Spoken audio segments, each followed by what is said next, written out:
Hi, I'm Johnny from UltimatePaperMache.com, and I'm just now finishing up the series of 4 patterns for lions in the Lion King play. And in this video, I want to show you how I did their eyes. I came up with a really easy way to paint the eyes. It probably won't work if you're painting an animal that people are going to be seeing close up, just an actual sculpture that you're sitting on your mantle or something. You probably won't want to use this trick. But if you're sitting 15 feet away in the audience, what you're going to see most clearly is the black ring around the eyes and the white, of course, that makes the eyes look bigger. You're going to see the color of the eye and the black pupil. That's going to be the thing that stands out the most. And then there's just a spot of reflection. And the reflection even is a little bit bigger than it would be if you were going to be seeing this close up. Now that all sounds pretty straightforward, right? For me, and I know this sounds strange, but for me the hardest part of painting an eye, whether it's one that you're going to see close up, so you're putting a lot of detail in it, or one like these where you're going to be seeing them from far away, the hard part for me is getting the pupils right. They're supposed to be, both of them, round. It's not easy for me to paint something that's perfectly round. It's not easy for me to get both pupils kind of in the same spot so they're not cross-eyed. These are not Siamese cats, so you kind of want them looking in the same direction, and you want them both to be exactly the same size. And I found a really fast trick for doing that, and I want to show you how to do that now. The material that I'm using here is golden soft gel gloss. And I used this same material in another video where I showed you how I paint dogs' eyes. And in that video, I was actually showing you how I would paint the eyes on a dog sculpture if we were seeing them closer up. But this time, we're going to still use the same material, but not in exactly the same way.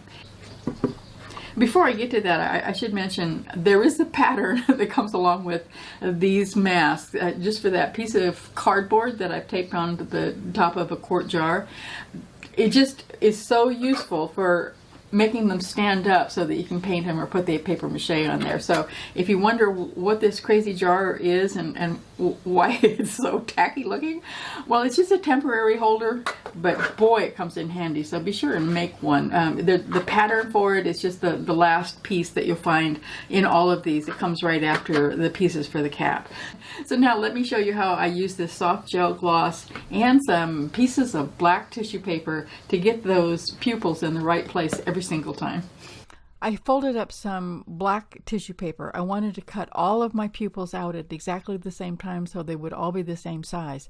I actually tried smaller ones, and it turns out that they didn't work so great, but I found out that you can actually just put bigger ones over the small ones, and it turned out just fine. I did have to make one flat edge on Scar's pupils just because I wanted him to be kind of peering out underneath those real heavy lids. But all the other ones were perfectly round and they're all the same size.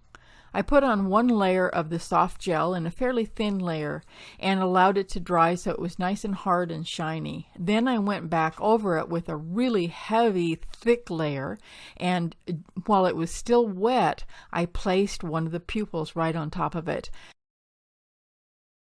And then it turns out that you can slide that pupil around with your finger and get it in exactly the right spot.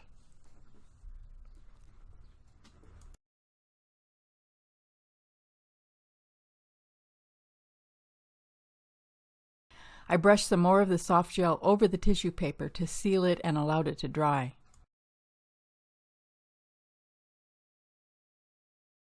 Then I mixed just a little bit of burnt umber in with the soft gel to make a nice transparent glaze that I could put right under the eyelid. In this case, it's Simba's eyelid, the grown-up Simba. And then I put on a fairly large spot of white for the reflection right at the edge of his pupil. So it wasn't hard, but hey, I think they look really nice. They all have a similarity, so they feel like they go together, and all those pupils are exactly where they belong. I had no problem putting them in the right place. Now, if you happen to be one of the folks who volunteered to make all of the lion headdress masks for your local school's Lion King play, You can find all 4 of these patterns on my website at ultimatepapermache.com/Lion King. Now I do also have some other videos about this series of masks, just on how they're put together and how they were finished. So be sure and look for the links down below. So go check those out, then go make something, and then come visit me at ultimatepapermache.com. I'll see you there.